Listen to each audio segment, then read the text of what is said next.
Assalamualaikum, selamat pagi. Bersua kembali di Apa Khabar Malaysia. Sekali lagi bertemankan saya Cedi dan juga Saleha pagi ini untuk Apa Khabar Malaysia edisi hari ini, hari Rabu 7 Jun 2023. Selama 1 jam kita akan bersama-sama mengupas berbagai isu dan juga topik dan akan kami kongsikan bersama-sama juga dengan anda antara yang terkandung di portal bernama.com.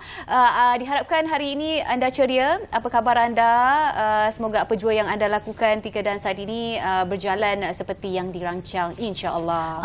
Dan sentiasa kita ingatkan supaya bila kita bangun setiap pagi ni ya Cik, mulakanlah dengan niat-niat yang baik supaya kita di thoughts, gather kita punya thoughts untuk supaya hari kita berjalan dengan lancar, sejahtera hendaknya. Dan seperti biasa kadang-kadang di program Apa Khabar Malaysia ni kadang-kadang ada bunga dan juga kumbang, tapi hari ni dua-duanya bunga. Saya Nur Saliha Azmi kembali bersama dengan anda untuk menghiasi program Apa Khabar Malaysia dan hari ini banyak perkembangan menarik dan juga topik-topik menarik yang nak kami bawakan kepada anda pada hari ini, dan di antaranya adalah berkenaan tentang Kementerian Pembangunan Usahawan dan juga Koperasi dan seterusnya kita juga nak bercakap tentang outdoor activity. Ini cukup sesuai untuk anda semua yang suka aktiviti kayak ke ataupun benda-benda yang lasak.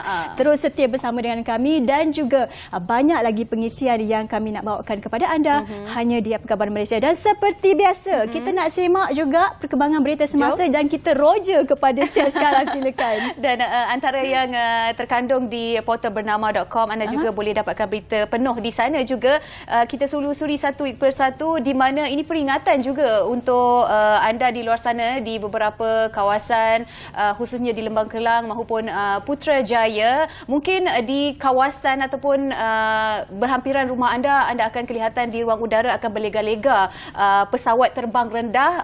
Jangan cemas, jangan rasa alamak ini ada orang mengintip aku ke, tak ada ya.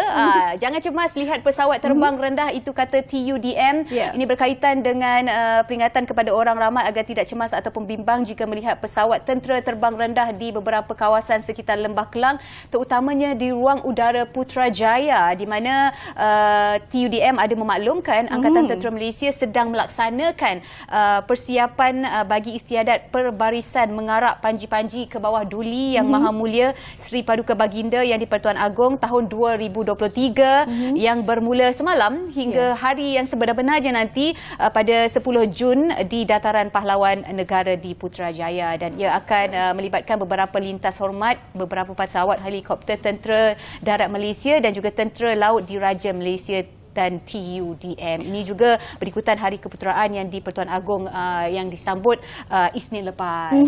Dan itu berkenaan tentang peringatan berita pesawat TUDM yang mungkin akan terbang rendah, tapi kadang-kadang bila kita dengar pesawat yang terbang rendah shoot terus macam-macam kita punya fikiran kan. Mana tahu landing depan rumah kita kan.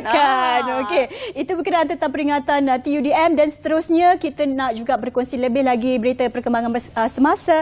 Ini berkenaan tentang lagi berita berkenaan jemaah haji dan peringatan ini adalah daripada Tabung Haji Malaysia berkenaan tentang visa furada, dan kita tahu sekarang adalah musim jemaah haji yang berangkat ke Arab Saudi bagi menunaikan haji. Jadi Lembaga Tabung Haji berharap tiada lagi umat Islam di Malaysia terkandas di lapangan terbang KLIA, terutamanya akibat terpedaya dengan pakej haji furada menjelang hari wukuf kemuncak kepada ibadat haji yang dijangka pada 27 Jun ini. Ketua Rombongan Haji Malaysia iaitu Datuk Seri Said Saleh Said Abdul Rahman mengingatkan umat Islam supaya lebih teliti dan sentiasa berhati-hati dengan pakej yang ditawarkan daripada agensi pelancongan yang tidak dilesenkan ini. Jadi Tabung Haji sentiasa mengingatkan kepada semuanya, dan kita tahu banyak kes yang terjadi pada tahun-tahun yang sebelumnya, dan kita sentiasa memberikan peringatan kepada semua. Sebelum ini ada beberapa kes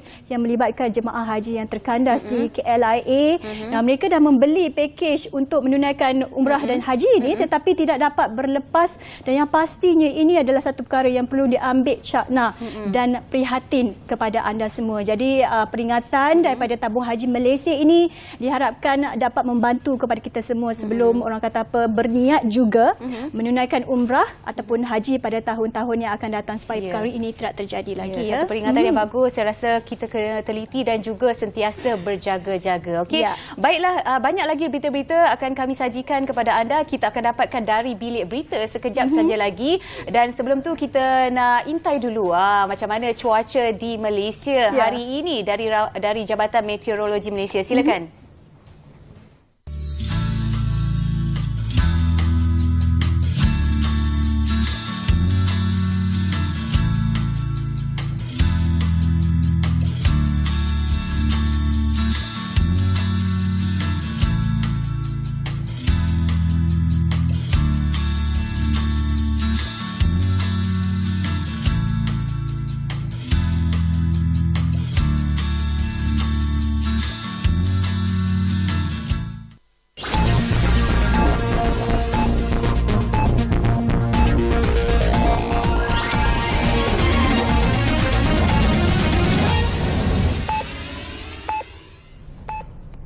Assalamualaikum dan salam Malaysia Madani dari Bilik Berita. Mahkamah Rayuan Paris mengekalkan keputusan membenarkan Malaysia mencabar award yang diputuskan oleh Dr. Gonzalo Stampa pada 25 Mei 2020 dalam kes tuntutan 8 rakyat Filipina yang mendakwa sebagai waris Kesultanan Sulu. Menteri di Jabatan Perdana Menteri Undang-Undang dan Reformasi Institusi, Datuk Seri Azalina Osman Said berkata, keputusan tersebut bermaksud penuntut tidak boleh bergantung kepada award yang diputuskan di Perancis itu untuk sebarang tujuan. And then you all kata, alright. Menerusi kenyataan malam tadi, Datuk Seri Azalina memaklumkan Mahkamah Rayuan Paris juga mendapati penimbang tara iaitu Stampa telah terkhilaf dalam melaksanakan bidang kuasanya. Beliau berkata Malaysia percaya keputusan ini juga akan menghentikan usaha penuntut serta pembiaya mereka iaitu Terium untuk menguatkuasakan award tidak sah itu serta cuba mendapatkan pampasan yang besar daripada Malaysia. Datuk Seri Azalina berkata antara strategi agresif penuntut, mereka sebelum ini menyasarkan aset-aset diplomatik Malaysia di Perancis termasuk kedutaan negara ini atas alasan ia adalah sebahagian daripada award yang diperoleh. Bagaimanapun beliau berkata Malaysia telah menentang kaedah ini atas alasan imuniti diplomatik. Apa yang lebih penting ialah keputusan ini membayangkan bahawa Mahkamah Rayuan Paris akan membatalkan award final berjumlah hampir $15 bilion Amerika yang diberikan oleh Stampa kepada penuntut. Datuk Seri Azalina berkata Malaysia kini berusaha agar pembatalan itu direkodkan dalam keputusan mahkamah secepat mungkin yang akan menggagalkan usaha untuk menguatkuasakan award tersebut di seluruh dunia oleh penuntut. Datuk Seri Azalina turut merakamkan penghargaan kepada Perdana Menteri Datuk Seri Anwar Ibrahim atas sokongan berterusan beliau dan kepercayaan yang tidak berbelah bahagi terhadap usaha berterusan bagi mengekalkan pendirian Malaysia.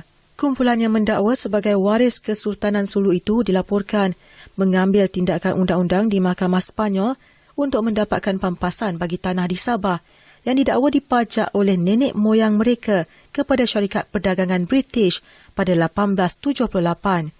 Mereka kemudian membawa perkara itu kepada penimbang tara Sepanyol pada 2019 dan penimbang tara terbabit iaitu Stampa telah membuat keputusan memihak kepada mereka. Stampa telah mengeluarkan award akhir berjumlah $14.9 bilion Amerika terhadap Malaysia dan Malaysia telah menggunakan segala remedi perundangan untuk membatalkan award itu di mahkamah-mahkamah di Sepanyol, Perancis, Luxembourg serta Belanda. Pada 14 Mac lepas, Mahkamah Rayuan Paris telah mengekalkan perintah penggantungan yang diperoleh Kerajaan Malaysia di Perancis pada 12 Julai 2022 terhadap penguatkuasaan award itu. Sebanyak 20 projek melibatkan 2,749 unit dengan nilai pembangunan kasar berjumlah RM2.722 bilion telah berjaya dipulihkan. Timbalan Menteri Pembangunan Kerajaan Tempatan Akmal Nasrullah Muhammad Nasir berkata, Task Force Projek Perumahan Swasta Sakit dan Terbengkalai mencatatkan 141 projek lewat, 481 projek sakit dan 112 projek terbengkalai sehingga 30 April lepas. Kita akan kongsikan dengan pihak media. Kita juga tunjukkan bahawa trend kenaikan ataupun penurunan itu dari bulan ke bulan. Sebagai contoh, kalau dikira dari segi angka itu 435 ke 481, sebenarnya apa yang berlaku, terdapat 75 projek yang kita sahkan sebagai sakit bagi tempoh sebulan. Jumlah projek perumahan swasta berstatus lewat, sakit dan terbengkalai masih berada dalam keadaan membimbangkan susulan kesan Perintah Kawalan Pergerakan akibat penularan COVID-19 yang menjejaskan syarikat pemaju. Akmal Nasrullah turut menyeru pihak berkuasa negeri untuk sama-sama mencari penyelesaian dan menangani masalah yang dihadapi projek sakit serta terbengkalai di seluruh negara. Setakat 28 Februari lalu, sebanyak 20 projek perumahan swasta sakit membabitkan 1,784 unit rumah berjaya diselesaikan hingga menerima sijil perakuan siap dan pematuhan. Baik, Perdana Menteri Datuk Seri Anwar Ibrahim mengucapkan tahniah kepada kontingen Malaysia kerana berjaya melepasi 33 pingat emas yang ditetapkan di Sukan Para ASEAN APG 2023. Dalam hantaran di Twitter tengah malam tadi, beliau menyatakan keyakinan atlet negara mampu terus pamerkan aksi cemerlang di Kemboja berbaki 3 hari menjelang upacara penutup. Kontingen Malaysia berjaya meraih sasaran 33 pingat emas pada APG 2023 semalam sebelum Tamasya Sukan Dwi tahunan itu melabuhkan tirainya pada Jumaat. Emas ditunggu-tunggu itu disumbangkan gandingan mantap Chi Chao Ming, Brady Chin menerusi acara beregu pimpong lelaki kelas 9 masalah keseimbangan ringan selepas menundukkan pasangan Filipina Lynette Combras dan Benedicto Hernandez di Dewan Pimpong Stadium Nasional Maradok Teko di Phnom Penh. Sekian dari Bilik Berita. Assalamualaikum dan salam Malaysia Madani.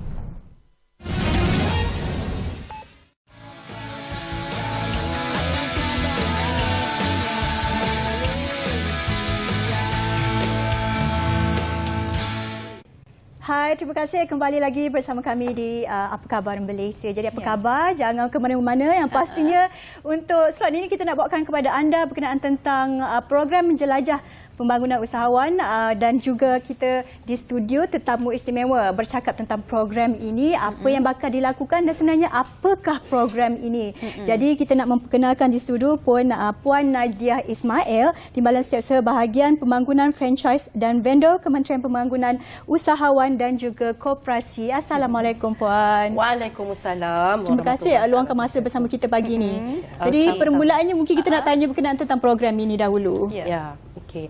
Bismillahirrahmanirrahim. Assalamualaikum. Salam sejahtera, salam Malaysia Madani. Okey, untuk makluman, program Jelajah Usahawan dan Koperasi Madani ni atau singkatan dia kita panggil PJUKM.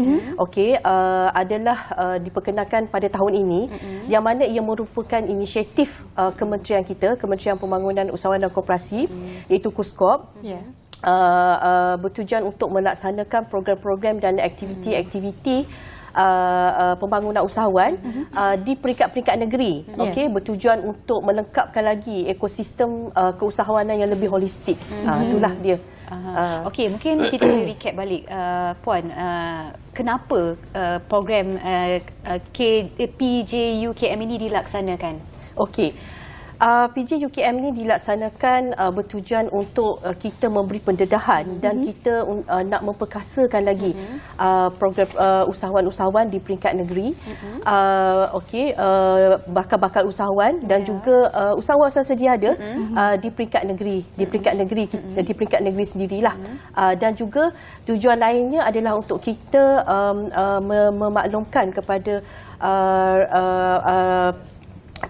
rakyat, kepada ni program-program yang KUSKOP sedia ada untuk kita tawarkan, dan juga agensi-agensi KUSKOP dan juga negeri-negeri apa yang kita boleh tawarkan kepada bakal-bakal usahawan dan usahawan sedia ada. Ini sebenarnya selaras dengan mandat yang diberi di bawah dasar keusahawanan negara, which is that kalau kita boleh recap, kita panggil dia DKN 2030. Okey. Di mana ianya strategi jangka panjang untuk dasar ini adalah untuk melahirkan sebuah negara keusahawanan, entrepreneurial nation. Okey. So untuk itu kita perlu melaksanakan beberapa perkara lah. Antaranya adalah kita perlu mewujudkan satu ekosistem yang holistik, yang kondusif untuk kita menyokong pembangunan sosioekonomi rakyat ni supaya dia lebih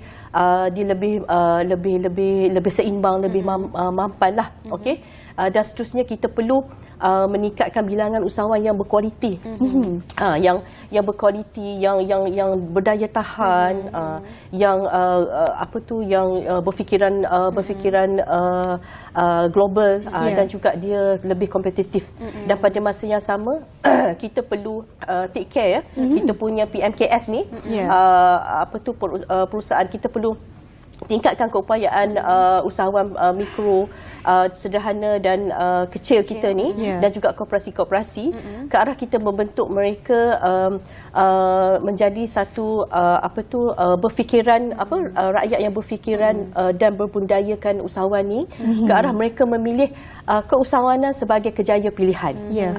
Itulah dia matlamatnya. Dan dalam masa yang sama sebenarnya selepas pandemik ni setidaknya dapat membantu mereka membangkit kembali dan naikkan ekonomi, bukan sahaja di sini, malah untuk negara juga. Dan kita tahu sebenarnya walaupun ramai juga yang ingin masuk ke bidang usahawanan ini, masih juga lagi kurang program-program yang disediakan. Dan tapi kali ini kita mungkin nak tahu bagaimana persiapan ataupun mungkin juga pelaksanaan yang dilakukan oleh KUSKOP sendiri bagi menyokong program jelajah ini. Okey, untuk itu sebenarnya KUSKOP mengambil langkah pendekatan untuk kita menjayakan PJ UKM ni adalah dengan cara melaksanakan kolaborasi strategik bersama-sama kerajaan negeri. Dan pada Jun ini sendiri kita identify 3 negeri untuk kita laksanakan PJ UKM ini, iaitu di negeri Selangor, negeri Sembilan dan juga di Kedah. Antara pengisian PJ UKM ini secara umumnya kita akan adakan taklimat keusahawanan kepada bakal usahawan, dan kita juga akan akan adakan pameran agensi-agensi kita dan juga di peringkat negeri, untuk kita dedahkan, kita maklumkan apa sebenarnya program-program keusahawanan yang kita ada untuk mereka, untuk para pengunjung dan juga kumpulan SASA. Pada masa yang sama kita juga akan adakan jualan-jualan usahawan, food truck. Kita bagi peluang lah kepada usahawan di negeri-negeri ini untuk berbisnes, untuk dengan izin untuk berniaga. Ada food trucknya, dengan ada jualannya. Kita juga ada sesi penyampaian dana sumbangan kepada usahawan dan koperasi, dan juga kita juga ada motivasi talk kepada usahawan-usahawan melalui sesi-sesi forum dan juga sesi perkongsian usahawan oleh mereka-mereka yang telah berjaya. Dan juga tidak lupa ada tarikan juga di PJ UKM kita ni, iaitu kita ada buat jualan murah, which is that kita panggil dia jualan madani koperasi usahawan. Which is that dia macam ada happy hours lah. Every hour there will be macam a bell, kita panggil. So there will be a cling jualan murah, happy hour, kan? Kita bagi diskaun lah, somewhere like barangan asas, kita bagi diskaun dalam about 20%, 30% macam tu. Itu adalah satu tarikan lah kepada para pengunjung di PJ UKM ini. Seperti yang Puan katakan tadi, program ini merupakan pertama kali akan dilaksanakan. Jadi adakah pelibatan daripada usahawan ini mereka telah dipilih ataupun terbuka luas kepada usahawan baru yang nak menyertai jelajah ini dari segi penjualan booth, pameran dan sebagainya? Bagaimana Puan? Untuk maklumat. Untuk setting yang pertama ni kita buka dahulu dan kita telah dapat pun penyertaan daripada mereka-mereka. Dan untuk sesi-sesi mungkin yang akan datang kita akan lebih open up kepada usahawan-usahawan inilah. Okey, kita identify melalui agensi-agensi kita dan juga kerajaan negeri. Okey. Banyak kata apa perkongsian dan juga program-program yang akan diadakan nanti. Tapi yang pastinya kat mana ni kita nak dapatkan informasi dan juga maklumat berkenaan tentang program jelajah ini, Puan? Okey, bagi mereka yang berminat dan would like to know further mengenai info-info PJ UKM KUSKOP ini, boleh muat naiklah di laman sosial rasmi kita di KUSKOP Malaysia melalui Twitter, Facebook, Instagram dan juga YouTube, di mana kita maklumat-maklumat terkini mengenai program ini, mengenai usahawan dan juga koperasi, kita berada di laman sosial rasmi kita ini. Okey. Mungkin ini penganjuran jurujung kalinya akan dilaksanakan untuk buat kali pertama tahun ini.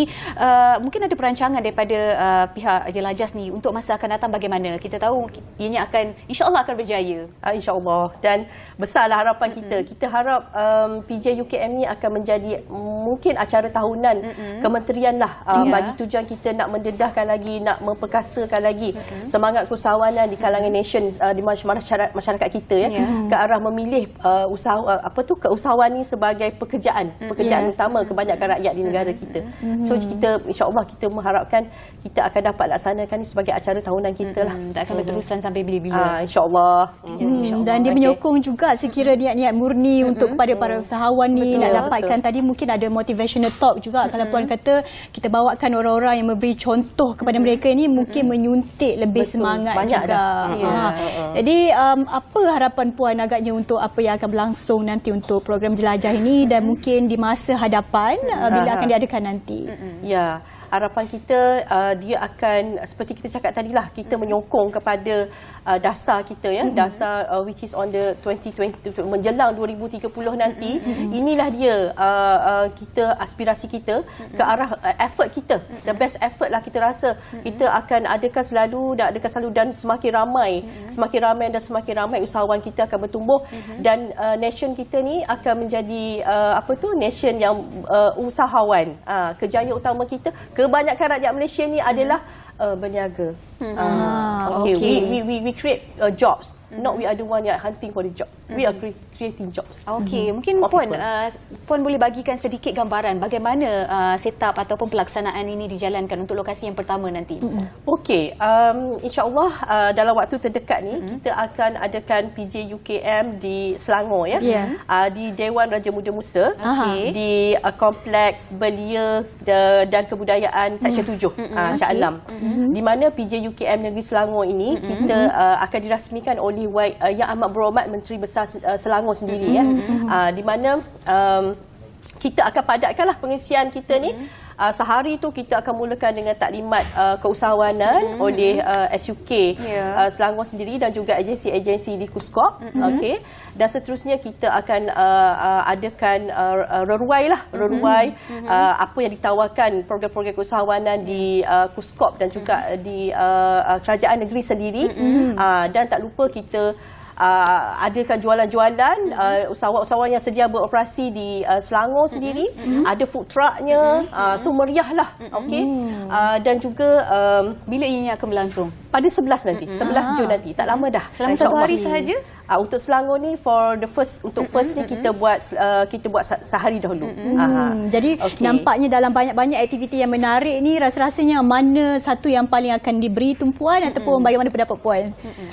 Yang mana di Selangor ni? Lokasi pertama Shah Alam tu. Itulah tadi saya nak cakap tu. Of course there will be kita punya happy hours tu. Yang saya kata kling tadi tu, which is that akan ada jualan akan ada jualan murah tu. Yang setakat ni kita buat shilling dia is quota dalam 20 to 30% tu memang insya-Allah guaranteed kita akan buat off. Dan kita sebenarnya usaha ini adalah sumbangan daripada usaha inisiatif daripada agensi di bawah kita, Suruhanjaya Koperasi Malaysia, SKM, bagi membantu mengurangkan kos sara hidup komuniti setempat lah, di tempat yang kita mungkin laksanakan. Puan bagi sedikit gambaran dari segi produk jualan ni, adakah memang produk IKS sahaja ataupun memang lokal sahaja, tak terlibat produk-produk luar? Ya, sudah semestinya. Kita memang ke arah kita nak menaikkan usahawan-usahawan dan produk-produk kita kan. So kita barangan asas lah untuk jualan murah ni, barangan-barangan asas. Baik, itu Inilah dia. masanya kita tunggulah semasa Jun nanti di Shah Jangan Alam lepaskan untuk peluang. jelajah ini. Kita ada sikit masa lagi, Saleha? Ya, orang kata apa, seperti biasa juga kita kalau kita mempromosikan dan beritahu tentang program-program jelajah ini, pastinya kita juga nak mengingatkan anda semua dan mengajak anda beramai-ramai untuk pergi ke program jelajah usahawan dan koperasi madani. Seperti tadi Puan Najdiah katakan, siap ada happy hour lagi cek ya kat sana nanti. Masa kan untuk kita dapatkan mungkin harga runtuh lah kan, ataupun Ya, sedikit betul, pengurangan dalam betul. bantu kita nak berjimat beli Kos hari produk-produk hidup, asas ni kan. Okey, apapun kita tak punya banyak masa. Terima kasih banyak-banyak kita ucapkan kepada Puan Najdiah Ismail, Timbalan Setiausaha Bahagian Pembangunan Franchise dan Vendor Kementerian Pembangunan Usahawan dan Koperasi untuk bercakap tentang program jelajah usahawan dan koperasi madani ini. InsyaAllah kita jumpa di lain kesempatan dan diharapkan jelajah ini berjalan seperti yang dirancang. InsyaAllah Puan, kita jumpa di lain masa. Baik, Saleha, kita nak berhenti rehat seketika. Ya, dan jangan ke mana-mana. Pastinya terus setia bersama dengan kami di program Apa Khabar Malaysia.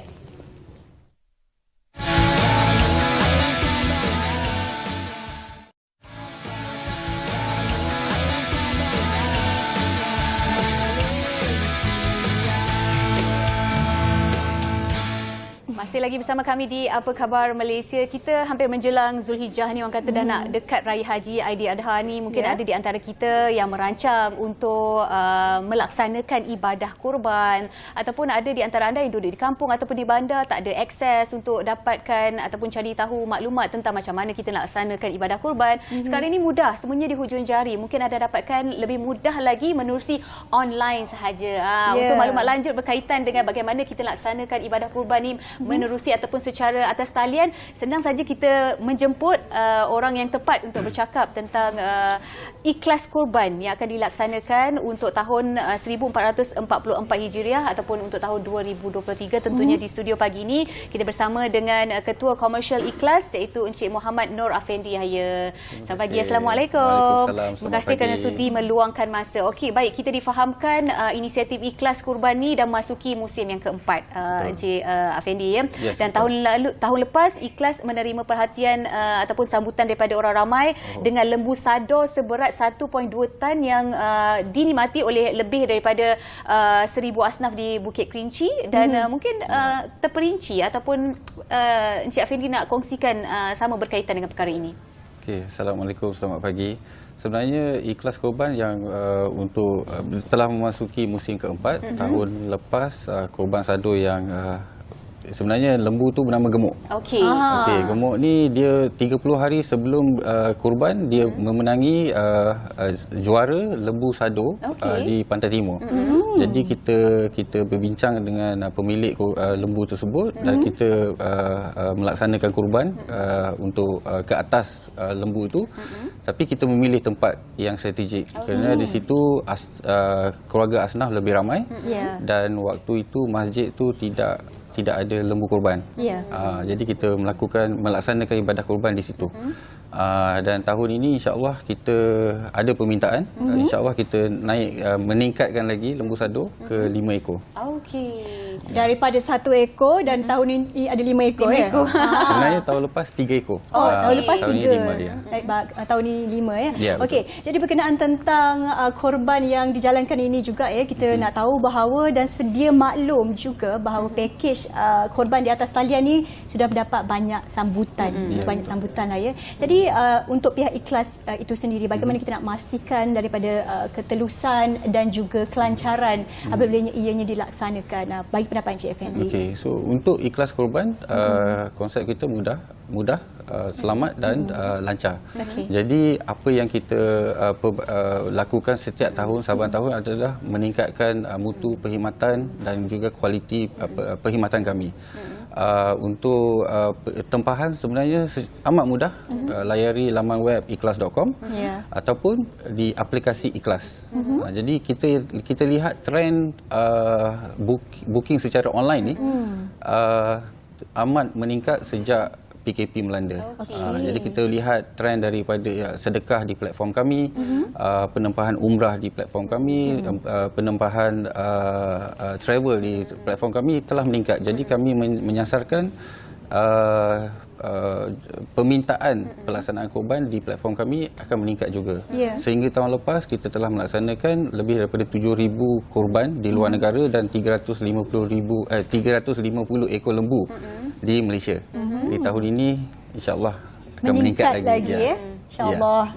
Mungkin kali ini ataupun untuk tahun ini ada lebih ramai yang berkeinginan ataupun berniat untuk melaksanakan ibadah korban. Okey, bercakap tentang mesra pengguna ni, bagaimana Ikhlas sendiri memudahkan pengguna yang membuat permohonan secara online di atas talian Ikhlas itu sendiri, memudahkan mereka untuk melaksanakan ibadah korban ini? Okey, untuk korban tahun ini sama seperti tahun lepas, kita menawarkan perkhidmatan korban luar negara. Kita akan melaksanakan korban di 35 buah negara seluruh dunia.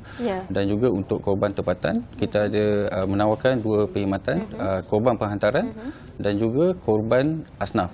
Jadi variety of produk tu ada, perkhidmatan tu ada. Kemudian semuanya secara online di laman web kami ataupun di Ikhlas App. Jadi dua platform yang utama, apps dan juga website ni. Okey, tapi bercakap tentang untuk kempen kali ini juga, kita nak tahu bagaimana sasaran untuk tahun ini. Okey, insya-Allah sasaran kami sebenarnya agak tinggi, tapi berdasarkan pada rekod dan juga pengalaman kami dan juga permintaan, untuk tahun ini kita menyasarkan 3,000 ekor lembu dan kambing di luar negara, dan juga untuk korban tempatan kami menyasarkan 800 ekor lembu, termasuk 5 ekor lembu sado tadi. Okey, jadi pada kami ini ada sedikit tinggi, tapi kami percaya dengan sokongan pelanggan kami, insya-Allah kami akan berjaya melaksanakan. Dan kami juga bekerjasama dengan pelbagai pihak, peternak kecil, peternak yang di luar bandar, rakan-rakan NGO, masjid dan juga JPB, Jabatan Perkhidmatan Veterina, untuk memastikan kelancaran ibadah korban tahun ini. Dan saya percaya pihak Ikhlas sentiasa memberi ataupun menawarkan harga yang kompetitif kepada mereka yang berniat untuk melaksanakan ibadah korban. Untuk tahun ini tawarannya bagaimana? Mereka nak laksanakan ibadah korban tapi mempunyai bajet yang rendah. Bagaimana? Mungkin ada pilihan daripada pihak Ikhlas sendiri. Okey, untuk kami korban luar negara bermula daripada RM350 untuk satu bahagian lembu, kemudian kambing RM590. Kemudian untuk korban tempatan, korban penghantaran berharga RM850 untuk perkhidmatan penghantaran. Kemudian untuk korban asnaf sebanyak RM780. Yang ini sebenarnya dia memberikan keyakinan kepada pelanggan, disebabkan oleh rekod kami, kemudian produk yang ditawarkan dan juga kemudahan akses kepada update progress pembukingan mereka. Jadi mereka boleh semak status, mereka akan menerima in-app notification setelah korban itu didaftarkan, dilaksanakan, semuanya mereka akan terima notification secara online. Jadi pengasahan tu cukup lengkap lagi untuk apa yang telah mereka lakukan kalau ada buat tempahan. Betul. Bercakap tentang tempahan ini juga, pastinya kita tahu pesaing-pesaing di luar sana juga menyediakan package-package seperti ini. Jadi bagaimana Ikhlas korban orang kata pun membezakan ataupun memberi manfaat-manfaat yang lain untuk package tahun ini? So keunikan kami sedikit sebanyaklah korban penghantaran. Mungkin kami satu-satunya platform di Malaysia yang menawarkan korban penghantaran, di mana pelaksanaan korban akan dilakukan pada hari yang sama dan daging segar itu akan dihantar ke alamat yang diberikan pada hari yang sama. So dalam tempoh 3 ataupun 4 jam selepas korban, pelanggan akan menerima daging. Kalau di masjid, kami akan hantar ke masjid. Kalau di rumah, kita hantar ke rumah. Kalau pelanggan nakkan korban asnaf di tempat-tempat yang betul-betul memerlukan, kami akan cari tempat tu dan kami akan hantar. Jadi untuk korban asnaf, kita akan pilih tempat-tempat yang sedikit mundur ataupun komuniti asnaf yang lebih besar, kita akan hantar ke sana, kita akan laksanakan korban di sana. Bagaimana pula caranya pelaksanaan di luar negara setelah membuat tempahan ataupun berdaftar di Ikhlas dan membuat pembayaran? Apa langkah seterusnya? Apa yang update ataupun maklumat yang akan diperolehi kepada mereka yang melakukan ibadah ini? Okey, korban secara online kami menyediakan sijil online, sijil digital. Okey, kemudian ada memberikan video pelaksanaan. Kita tak bagi gambar, kita bagi video. Sebab gambar Bukti susah lah, kan ambil sebagai 2-3 gambar kan. Jadi video je 15 saat ataupun 20 saat. Okay, kemudian in-app notification. So jadi pada hari pertama ataupun hari kedua tu dia boleh check semak status ataupun kalau tak sempat semak status tiba-tiba dia akan terima in-app notification. Pelaksanaan korban telah dilaksanakan. Daging korban sedang dalam perjalanan ke rumah anda. Jadi dah boleh potong kuku lah. Tak adalah istilah itu kan. Kadang-kadang kita kena cari tahu juga platform yang betul. Sebab kita tahu sekarang ni semuanya di atas talian memang memudahkan kita, tapi kita kena jadi pengguna yang bijak juga kan untuk memilih platform yang betul untuk melaksanakan ibadah kurban ini. Mungkin sedikitlah cara bagaimana untuk mendaftar ataupun membuat tempahan. Okay. Dia sebenarnya mudah. Layari laman web kami ikhlas.com. Ataupun terus ke homepage dia ikhlas.com/umrah minta maaf /kurban itu apps yang ditunjukkan di TV sekarang ataupun terus ke Ikhlas app. Jadi di Ikhlas app ni boleh pilih terus klik, kemudian payment gateway kita ni sebenarnya sama dengan AirAsia. Jadi one click. So boleh terus tempah dan boleh semak status di sini. Dan di situ juga ada hotline number Cik betul. Effendi Kalau ada kadang-kadang ada sebelum dia buat tempahan dia nak bertanya soalan. Lembu saya ni akan dikorbankan dekat mana? Boleh tak saya nak buat dekat negeri-negeri yang tak ada korban penghantaran. Sebab korban penghantaran di 8 buah negeri saja. Kemudian korban asnaf ni di seluruh Malaysia. Tapi kalau ada apa-apa pertanyaan boleh tanya. Kadang-kadang makcik, pakcik ni tak pandai guna apps ni. Boleh call terus tak dekat TV tu. Nampak dia punya nombor telefon. Bolehlah kalau ada sebarang kecurigaan ataupun kemusykilan, boleh terus bertanya kepada talian hotline tersebut. Betul. Dan kita pun ada chat di dalam app. Ada chat juga? Chat tu orang yang jawab lah, bukannya bot. Bukan robot lah. Bukan. Mungkin soalan-soalan yang lebih teliti ataupun mereka nak mengetahui. Kadang-kadang bila certain chat ini hanya soalan-soalan tertentu saja, tapi bila mungkin ada assistant atau yang pembantu yang menjawabnya, boleh juga orang kata apa chat ataupun talian dan juga informasi. Mana-mana yang memudahkan anda. Jangan pening kepala. Kita nak laksanakan ibadah korban ni, kita nak ianya berjalan dengan lancar. Okey, mungkin sedikit perkongsian daripada Encik Effendi sendiri. Pelaksanaan pernah dijalankan di luar negara. Mungkin boleh kongsikan dekat negara mana yang dilaksanakan? Okey, di antara negara dia 35 buah negara, antara negara yang sering kita lakukan dengan kuantiti yang tinggi, Vietnam, Philippines, India dan beberapa di negara di benua Afrika. Termasuk juga Indonesia pun ada juga. Cuma tahun ini kita akan identify negara-negara yang kurang permintaan untuk pelaksanaan korban. Jadi kita akan tumpukan di negara itu. Sama juga di Malaysia. Tempat-tempat yang kurang, masjid Qariah yang tak ada korban, kita akan tumpukan dekat situ untuk korban asnaf. Okey, baik. Tadi ada Cik Effendi mengatakan keunikan ikhlas kurban ini adalah penghantaran tempahan itu. Jadi mungkin bagaimana nak pastikan penghantaran itu hantar pada hari yang sama ataupun bagaimana dari pihak ikhlas sendiri? Atau sampai betul ke rumah yang betul. Kepada alamat yang betul. Okey, dia satu bila kita buat penghantaran itu, sebelum buat penghantaran dah boleh nampak dekat dalam semak status. Status dia akan dilaksanakan bila. Okey, jadi pada waktu-waktu yang tertentu tu akan dapat in-app notification. Jadi in-app notification dan semak status tu akan beritahulah bila akan sampai. Jadi tunggu. Kalau tak sampai boleh WhatsApp, boleh chat. Okey, tapi insya-Allah setakat ini tak ada yang terlambat, tak ada yang tersasar. Semuanya dihantar pada tempoh waktu yang ditetapkan. Alhamdulillah, dan insya-Allah kita sentiasa mempertingkatkan mutu kawalan dan kualiti perkhidmatan kami. Sebab itu semuanya testimoni pelanggan ni amat penting. Jadi kita dah tahu apa yang kehendak pelanggan, kita akan insya-Allah akan berikan perkhidmatan yang terbaik. Itu dia jaminan ikhlas dari ikhlas sendiri kepada anda yang mungkin ingin melaksanakan ibadah korban. Mungkin sedikit kata-kata akhir daripada Encik Effendi sendiri, apa yang diharapkan untuk kempen kali ini bagi Zulhijjah 1444 Hijrah. So harapan kami sebenarnya untuk tahun ini, selain daripada daripada sasaran yang tinggi. Kami sebenarnya memperkenalkan gaya hidup Muslim. Ikhlas.com ni dikenali sebagai platform teknologi Islamik. Jadi di dalam platform kami ni kita dah ada semua produk. Kita dah ada umrah, kita ada korban, kita ada platform sedekah, kita ada fidyah. Jadi everyday needs lah. So orang boleh baca Al-Quran, cek kiblat, waktu solat, semuanya ada di situ.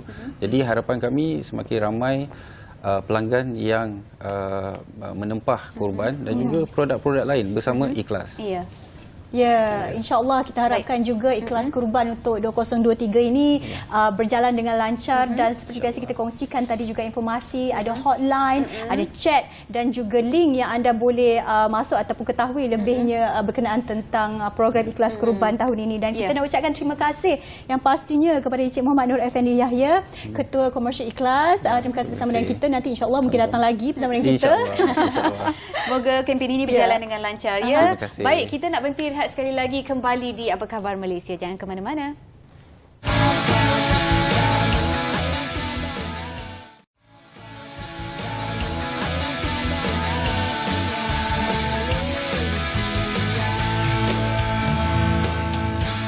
Kembali setia bersama kami di Apa Khabar Malaysia. Dan hujung-hujung ni seperti biasa hujung-hujung saya nak santai sikit dan pastinya kita nak bercerita berkenaan tentang Outdoor Festival yang dinamakan KAF Lenggong Outdoor Festival 2023. Ini untuk anda semua yang suka kayak, berkemah dan banyak aktiviti yang lain ni, Cik. Betul. Untuk anda khususnya yang sukakan aktiviti lasak lah, santai dekat luar kan, bukan dalam rumah tau, luar outdoor. Okey, mungkin kita terus saja bersama dengan tetamu kita di studio. Hari ini di sebelah saya kita ada Rizwan Nazari selaku pengarah operasi KAF Lenggong Outdoor Festival. Di hujung sana kita ada Adam Faizal selaku penyelaras komuniti dan aktiviti KAF Lenggong Outdoor Festival. Terima kasih, selamat datang ke Apa Khabar Malaysia. Baik, kita terus saja bercerita mengenai KAF Lenggong Outdoor Festival 2023 ni. Daripada Rizwan sendiri, silakan. Okey, boleh. Secara ringkasnya lah saya ceritakan tentang Outdoor Festival ni adalah satu festival ataupun acara yang kita nak menggabungkan komuniti-komuniti outdoor ataupun sukan lasak lah yang dia berada di luar sana di Malaysia. So kita ada komuniti daripada yang suka berkemah, yang suka manjat gunung, wall climbing dan sukan air seperti berkayak, stand up paddling dan macam-macam lagi. So kita akan kumpulkan mereka di dalam satu festival untuk kita meraihkan sukan-sukan lasak lah di Malaysia ni. Sebab saya tahu ramai yang selepas pandemik mereka banyak ingin mencuba aktiviti-aktiviti yang di luar sana. Seperti dia orang pergi berkemah, pergi ke air terjun semua tu lah, piknik semua. So dia punya respon terhadap outdoor ni I think sekarang makin berkembang, makin tinggi. Dan orang ingin menikmati lah keindahan alam semula jadi. Dan di Lenggong merupakan satu tempat yang cantik lah, lain daripada yang lain dan kita ingin ketengahkan benda tu. Tadi Cik Rizwan bercakapkan tentang di Lenggong tu yang spesifiknya kat Tasik Raban. Saya tengok juga video promote tu memang nampak nice tempat tu. Jadi kita nak tanya menarik perhatian betul kepada penyelarasnya itu sendiri, Encik Adam berkenaan tentang sebenarnya apakah aktiviti yang mungkin jadi highlightnya dan apa aktiviti menarik yang akan diadakan nanti di sana. Okey, untuk KAF Lenggong Outdoor Festival ni kita berpaksikan pada 6 pilar lah. Di mana 6 pilar tu kita pecahkan kepada untuk meet up, perjumpaan, kita ada sharing session, perkongsian, workshop, aktiviti sukan lasak, muzik dan performance dan juga vendor lah. So 6 pilar tu adalah untuk orang kata salah satu paksi untuk menggerakkan outdoor festival ni. Dan kalau kita nak menceritakan tentang paksi dalam sukan lasak, macam sedia maklum kita ada Tasik Raban yang sangat cantik tu. So mestilah kita kena ada sukan air. So SUP, stand up paddling dan juga kayak adalah antara tarikan yang dekat sana. Dan apa yang menarik dekat resort tu pula, kita ada Jabatan Sultan Jabatan Raja Muda Nazrin. So dekat situ kami buat aktiviti tali aras tinggi di mana bridge rappelling, kita turun daripada atas ke bawah ke kawasan Tasik. Dan juga ada lagi satu tambahan untuk tahun ini, specialnya kita bawa, kita ada lake zipline. Okey. Berentasi sungai berentasi Tasik Raban tu. Berani ke? Kita cuba. Okey. So macam itulah. So macam sedia maklum kita juga mempromosikan apa yang ada dekat sekitar Lenggong di mana terkenal dengan geoparknya. So banyak gua yang ada dekat sana. So kami juga buat cave expedition. Ada juga hiking Bukit Kepala Gajah dan sebagainya lah untuk kita mengetengahkan produk-produk di Lenggong. Okey. Encik Rizwan, ini penganjuran kali ke berapa sebenarnya? Oh, ini kali kedua. Kali kedua. Penganjuran Okey, bila Outdoor akan Festival. berlangsung dan lokasi mungkin boleh bagi gambaran. Lokasi yang sebenar-benarnya mungkin ada pertama kali sampai kat Lenggong tu kan? Event ini, acara ini akan berlangsung pada 16 hingga 18 Jun 2023, iaitu minggu hadapan lah. Lagi seminggu sahaja lagi, dan ia akan bertempat di Resort Tasik Raban Lenggong. Kalau bagi siapa-siapa yang tidak tahu Lenggong tu di mana, dia exit Kuala Kangsar. Kalau dekat Highway Plus tu, exit Kuala Kangsar, lebih kurang 45 minit akan sampai ke Lenggong selepas Kuala Kangsar. Oh, jadi tak jauh lah bila Tak exit jauh. daripada Kuala Kangsar tu nak pergi ke campsite tu kan. Okey. Sekarang waste je. Terus waste lepas tu sampai terus. Sampai kan. Okey. Untuk kepada siapa yang masih berminat lah untuk nak menyertai festival ini, jadi bagaimana untuk berbuat demikian? Senang je, memang layari saja kita orang punya laman web www.outdoorfest.my. Dekat sana memang ada maklumat lah untuk dapatkan tentang apa yang aktiviti yang akan ada, dan juga untuk pembelian tiket lah secara rasmi. Dan juga boleh ikutilah kita orang punya Instagram outdoorfest.my untuk dapatkan maklumat lanjut lah, especially berkaitan aktiviti, sebab setengah aktiviti tu memerlukan pendaftaran awal, ialah sebab dia membabitkan keselamatan. So kami perlukan maklumat-maklumat itulah untuk peserta yang minat lah. Okey, kita difahamkan seperti yang Cik Rizwan katakan tadi, penganjuran kali kedua. Mungkin boleh recap sikit penganjuran yang pertama, macam mana kesuksesannya, dan mungkin kali ini ada ditambah baik ataupun ada aktiviti baru yang menjadi tarikan. Ya, betul. Setelah penganjuran ni pada tahun lepas, kita nampak respon pengunjung tu, mereka sebenarnya mahukan lebih banyak aktiviti.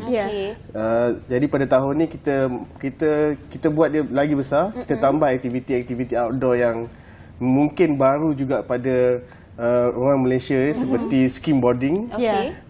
Dan kita tahun ni kita ada bawa Pound with Hanis, workout session daripada Australia punya tu, dan kita ada zip lining, lake zip line yang iaitu aktiviti baru penambahan daripada last year. Kalau saya baru nak sertai ini, saya tak tahu nama-nama tu kan. Kita join je lah. Mungkin hari kemuncaknya ataupun malamnya ada aktiviti santai. Biasanya orang-orang yang dah penat melakukan aktiviti lasak ni nakkan sedikit hiburan. Mungkin betul. boleh kongsikan antaranya. Okey, pada siang hari kita dah buat aktiviti lasak. So pada malamnya ia lebih kepada santai dan juga untuk merehatkan badan dan mindas. Jadi kita pada waktu malam kita akan ada persembahan muzik daripada artis-artis yang kita sudah jemput untuk untuk orang relax dan saya rasa menikmati hiburan malam. Sambil ditemani api-api, unggun api. Pilih-pilih unggun api tau kat situ. Okay? Dan salah satu yang saya terbaca lah aktivitinya iaitu sembang kopi. Kalau tak betul-betulkan saya, sembang kopi. Jadi apa sebenarnya yang kita lakukan ni, sembang kopi ke, borak-borak ke, macam mana sebenarnya apa yang dilakukan? Sama lain. Okey, nama betul lah, cerita kedai kopi. Di mana ini adalah sesi macam forum sikit lah. Kita panggil speaker dan juga moderator untuk share bahagian-bahagian yang ada dalam sukan outdoor, sukan lasak ni.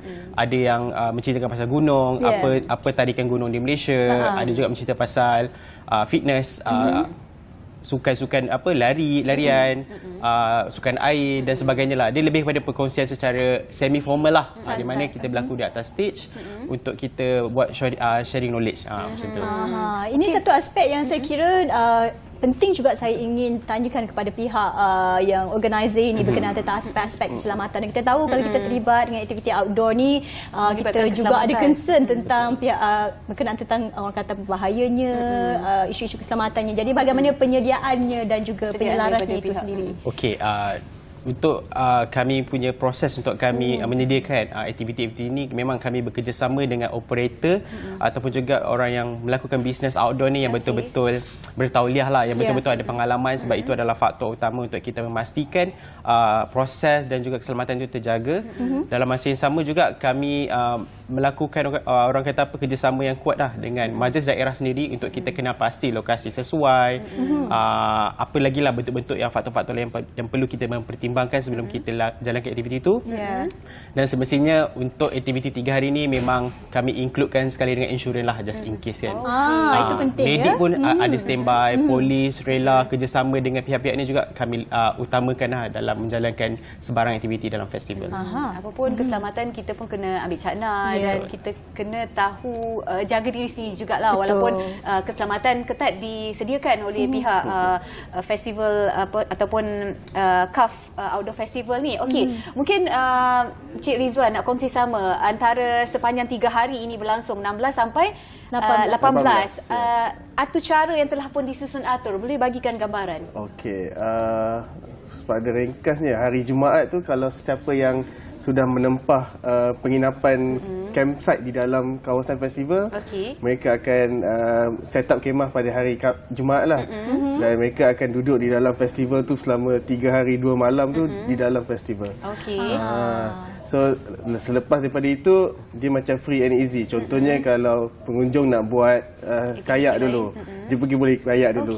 Kalau dia dah book zip line atau flying fox tu, dia boleh pergi pada hari Jumaat ataupun Sabtu yang dia free and easy. Tapi pada masa yang sama, kita ada slot-slot tertentu yang kita dah set untuk contohnya seperti bengkel nak belajar macam mana nak berkemah dalam hutan, bagaimana untuk cari makanan dalam hutan, survival skills. So kita itu benda-benda yang kita dah susun dalam jadual yang mereka boleh pilih. Jika mereka berminat untuk join, mereka boleh ke tempat lokasi bengkel tu dan join lah. So sebenarnya dia free and easy, ikut minat masing-masing. 3 hari berturut-turut tu aktivitinya berbeza ataupun sama? Okey, berbeza-beza. Sebab banyak aktiviti banyak aktiviti yang disediakan. Dan kita tahu musim cuti sekolah pun dah berlalu. Untuk program sebegini, kadang-kadang anak-anak kita pun minat juga untuk sertai. Bagaimana daripada pihak CAF ni? Adakah digalakkan untuk kita bawa anak-anak ataupun mereka yang nak menyertai boleh melibatkan kanak-kanak, bagaimana? Betul. Pada tahun ni kita memang buka kepada kanak-kanak juga. Sebab tahun lepas juga kita tidak membenarkan bawa kanak-kanak, cuma sebab sukan ni sukan lasak. Tidak sesuai. Tapi kebanyakan family ataupun keluarga yang berminat outdoor ni, dia suka bawa anak dia pergi berkemah, bawa anak dia pergi ke outdoor. Jadi dia macam satu aktiviti keluarga lah untuk mereka di CAF Lenggong Outdoor Festival ni. Bapa dia pergi main berkayak, tapi anak dia pusing-pusing. Mungkin boleh buat aktiviti-aktiviti yang bersama ringan. Jadi kesimpulannya, jomlah berkampung dan beriadah bersama-sama di CAF Lenggong Outdoor Festival 2023. Dan kita harapkan berjalan dengan baik dan lancarlah hendaknya festival ni. Dan sambutan harap sekarang pun dengar kata macam sambutan hangat dah ni. Jadi kita juga nak ucapkan terima kasih kepada kedua-duanya, Encik Rizwan Nazari, Pengarah Operasi CAF Lenggong Outdoor Festival, dan juga penyelaras komuniti dan aktivitinya, Encik Adam Faisal. Terima kasih kepada kedua-duanya, Cik. Berjalan dengan lancar. Kalau saya berkesempatan, bolehkah di saat saya? Bolehlah, kita fikirkan sama-sama, insya-Allah. Baiklah, kita dah sampai hujung-hujung ke ni? Sekejap je masa berlalu. Apapun, terima kasih banyak atas perhatian anda dari awal rancangan sampailah ni. Jaga diri, jaga makan, jaga pakai, jaga kesihatan anda. Sampai kita jumpa lagi. Saya Cik diundurkan diri. Assalamualaikum. Saya Nur Salih Azmi. Sehingga berjumpa lagi. Assalamualaikum. Bye.